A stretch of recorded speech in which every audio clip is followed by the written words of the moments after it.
리토크 정치평론입니다. 나라가 참 시끄럽고 혼란스럽습니다. 오늘은 지난 토요일 확정된 대통령 탄핵 후의 당면 과제들이라는 주제로 말씀을 드리겠습니다. 시청하시는 도중 구독, 좋아요 부탁드리겠습니다. 이번 계엄은 엄밀히 따지면 행정권을 쥐고 있는 검찰총장 출신 대통령과 입법권을 쥐고 있는 범법자 이재명의 대결로 볼 수 있습니다. 대통령은 이재명과 더불어민주당의 남발하는 탄핵과 예산 파행 등의 국정농단 그리고 부정선거 의혹을 받는 선관위에 대한 공개조사를 위해 계엄을 선포한 것이라 천명했습니다. 이재명은 기다렸다는 듯이 대통령을 유죄가 될 경우 최소 무기징역에서 사형까지 선고되는 내란 수괴죄로 고발하고 수사기관들도 하이에나 떼들처럼 달라붙어 박근혜 시즌2를 외치고 있습니다. 마치 차기 권력자에 대해 충성 경쟁을 하듯이 말입니다. 누가 승자가 될지는 넘어야 할 산이 많기에 섣불리 예측하기 어려우나 법리적으로는 대통령이 우세한 반면 여론전에서는 이재명이 우세할 형국이 점쳐지고 있습니다. 국민들은 내면적인 문제보다는 겉으로 드러난 결과에만 집착을 합니다.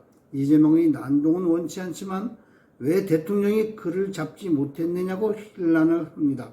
사법부 등의 비협조보다는 검찰 출신인 대통령이 검찰의 지휘 통제를 제대로 못했다는 데에 방점을 찍는 것입니다.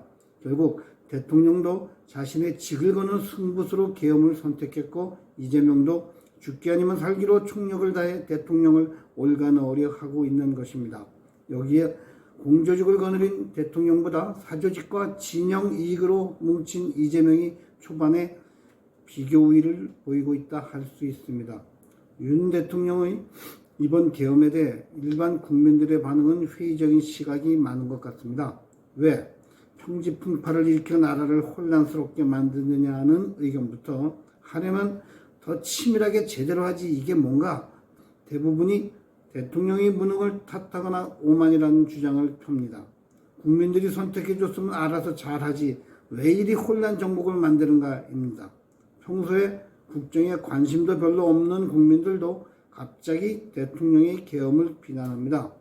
온 국민이 전문가가 되었습니다.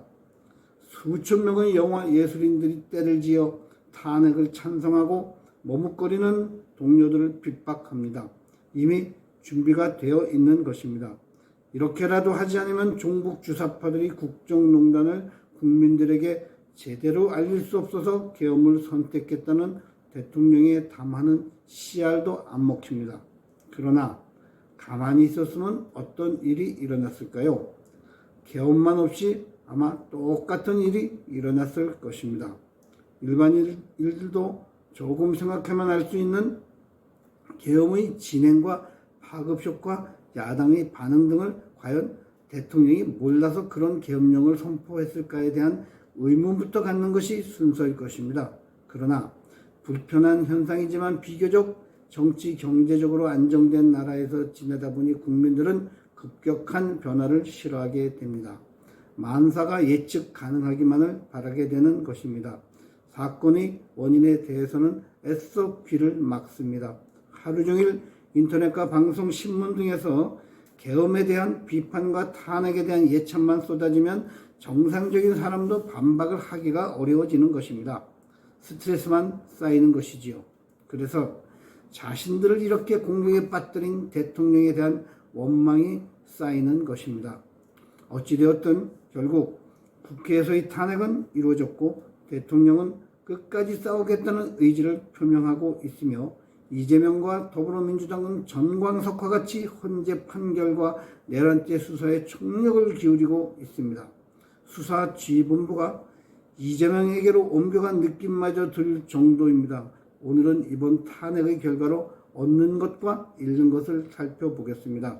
첫 번째로 내란죄에 대해 말씀드리겠습니다. 내란죄라는 것은 글자 그대로 해석하면 권력이 없는 자가 권력 있는 자를 실정법을 어기면서 총칼이나 위력을 가하여 권력을 찬탈하는 것을 의미합니다. 물론 법률적으로는 더 불편한 용어를 사용하기 때문에 이해하기 힘들 수도 있겠지만 사실은 명확합니다. 즉 모든 권력을 가진 대통령이 비록 의회 권력이라 할지라도 그들이 가진 입법권까지 가져오기 위해 내란을 일으킨다는 것은 어불성설이라는 겁니다. 전 세계적으로 계엄령을 선포한 대통령을 내란죄로 처벌한 예는 없음을 아울러 말씀을 드립니다. 반대로 무소불위의 의회 권력을 장악한 자들이 그 어느 기관의 제어나 방해를 받지 않고 자신들 마음대로 입법 행위를 남발하고 설령 그 법이 위헌일지라도 아랑곳하지 않고 장관들을 법률적 근거 없이 줄줄이 탄핵하며 반기업적인 법이나 반헌법적인 법에 대한 거부권을 강요하는 위헌적 행위를 자행한다면 어떻게 해야 할까요? 불행하게도 이 나라에는 그런 입법을 자행하는 자들을 징치하는 법이나 제도가 불비하다는데 불행의 씨앗이 있는 것입니다. 그래서 대통령이 부득이하게 계엄령을 선포하고 의회 권력의 횡포를 국민에게 알렸습니다. 그랬더니 세계 최단시간의 계엄을 내란죄로 포장해서 국민들을 동원 대통령을 탄핵했습니다. 이런 일이 자유민주공화국이라는 대한민국에서 일어난 일인 것입니다. 대통령이나 자유우파 국민들은 이번 기회에 누가 내란죄를 저질렀는지 형평성에 입각한 제대로 된 사법부의 판결을 기대하고 있습니다. 여론이나 정치적 선동에 넘어가지 않는 올바른 수사와 판결을 기대하고 있습니다. 대통령이 계엄령을 선포한 첫 번째 이유가 바로 이것입니다. 대통령의 계엄 선포 이유는 외면하고 크게 불편을 겪지 않은 초단기간의 계엄을 내란으로 몰고 가는 불순 세력과 수사기관들은 향후 법적 책임과 역사적 책임에서 절대 자유로울 수 없음을 말씀드립니다. 두 번째는 예산 파행입니다. 정부 예산은 나라 살림을 정부가 꾸려나가는 근간입니다. 예산이 없이는 한 발자국도 나갈 수 없습니다. 그런데 더불어민주당과 이재명은 4조 원이 넘는 예산안을 자의적으로 삭감했습니다. 정부와의 제대로 된 협의조차 거치지 않은 상태에서 내년도 예산을 통과시켰습니다. 이번 예산의 더불어민주당 단독 통과의 문제점은 헤아릴 수 없이 많습니다. 첫째는 보복성 예산 삭감입니다. 자신들을 수사하는 검찰, 경찰과 감사원, 대통령실의 특활비 전액을 삭감했습니다. 수사를 하지 말라는 것이죠. 간첩수사, 마약수사 등 민생 관련 모든 수사도 내년 1년 동안 중단되게 됐습니다. 이게 정상적인 정당의 행태입니까? 범죄가 창궐하는 나라의 치안 부재는 누가 책임질 것입니까? 문재인 시절 연 90억 원에 달하는 특활비를 김정숙이 사치품 구입에 관봉권을 전용한 것이 들통나서 현재 수사 중에 있습니다. 그래서 보복을 한 것일까요? 그러면서 자기들 세비는 20% 가까운 1억 6천만 원으로 올렸습니다. 이들은 국민을 전혀 두려워하지 않습니다. 일당 독재의 폐해가 확연히 드러나고 있는 것입니다. 더불어민주당은 이외에도 국가적 재해를 대비한 예비비를 절반에 가까운 2조 원 이상 삭감했습니다. 영일만 대왕고래 프로젝트 석유 시추 비용은 거의 전액 삭감했습니다. 위약금을 국고에서 물어내야 할 판입니다. 무엇을 위한 삭감인지 이해가 안 갑니다. 체코 원전 관련 예산을 전액 삭감해서 체코 원전 수주를 무산시키려는 시도를 했습니다.